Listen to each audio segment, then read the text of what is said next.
purpose and a target, a symbol of hope and a place synonymous with fear. The red doesn't come from the colour either. The Russian word can also mean beautiful.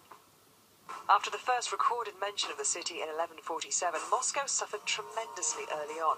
Plagues, great fires, and attacks from neighbouring territories often wiped out huge swathes of the population and early settlements. It became the capital for the first time during the reign of Ivan the Great, who brought stability to the region. He also rebuilt parts of the Kremlin in the 15th century. Ivan the Terrible, who was Russia's first Tsar, built the fabulous St. Basil's Cathedral, as Moscow and Russia itself continued to grow. Over the years, the official capital city has changed, but Moscow has remained the spiritual focal point, its fighting spirit integral to the national identity. As Adolf Hitler found out in 1942, and Napoleon before him with his failed invasion as part of his 1812 Russia campaign. But the Cathedral of Christ the Saviour was built as an homage to that kind of resistance and was the inspiration behind Tchaikovsky's 1812 Overture and Leo Tolstoy's War and Peace. And here's the thing, that's not even the original. That was blown up in 1931 by Stalin as part of his objection to religion. That was rebuilt just over 10 years ago.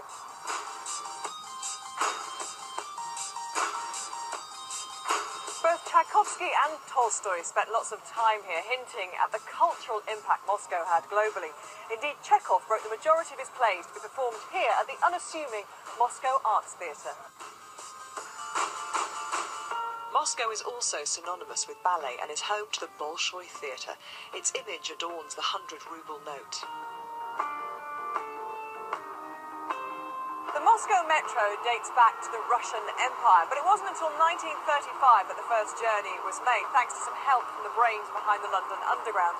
These days, 6 million people take a journey every day, using 188 stations and over 200 miles of track. The design and the majority of the original features remain. Even underground, Moscovites are reminded of the city's past. Vladimir Lenin led the October Revolution here in 1917, overthrowing the government to create the world's first socialist state. He also returned capital status to Moscow. After Lenin's death, Moscow was soon under the communist regime of Joseph Stalin, who led Russia into World War II. And if you look around Moscow, modern Moscow today, you can see great examples of the architecture which Stalin commissioned, which showed the grandeur and ambition he had for Russia. This here is one of the Seven Sisters, 7 almost identical buildings which were built around Moscow at that time. It took over 10 years to build them all, which these days are used as apartments, hotels and offices. The Eastern Bloc was formed in the aftermath of World War II as the Soviet Union expanded in size before setting its eyes to the skies. The Soviet Union wasn't just locked in an arms race with the United States during the Cold War. The space race formed a huge part of it too.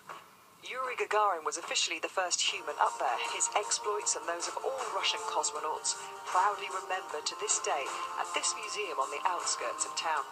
Intriguing monuments lurk around almost every corner in a variety of styles from Moscow's contrasting eras.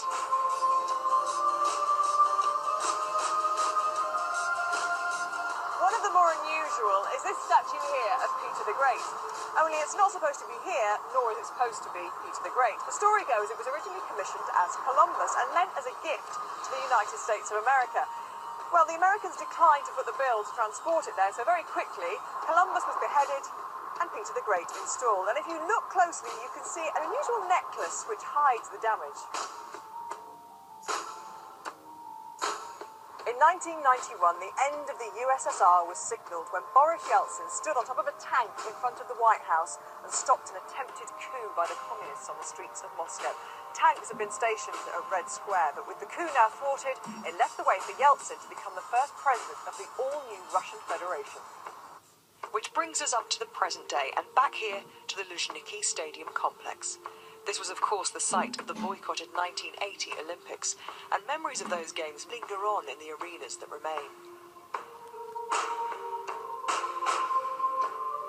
The stadium is looking to the future. It's already hosted the Champions League final in 2008 and is one of the venues for the FIFA World Cup in 5 years' time. Moscow has an interesting story to tell, but you get the feeling there are more chapters to be written yet. It has indeed been a fascinating place.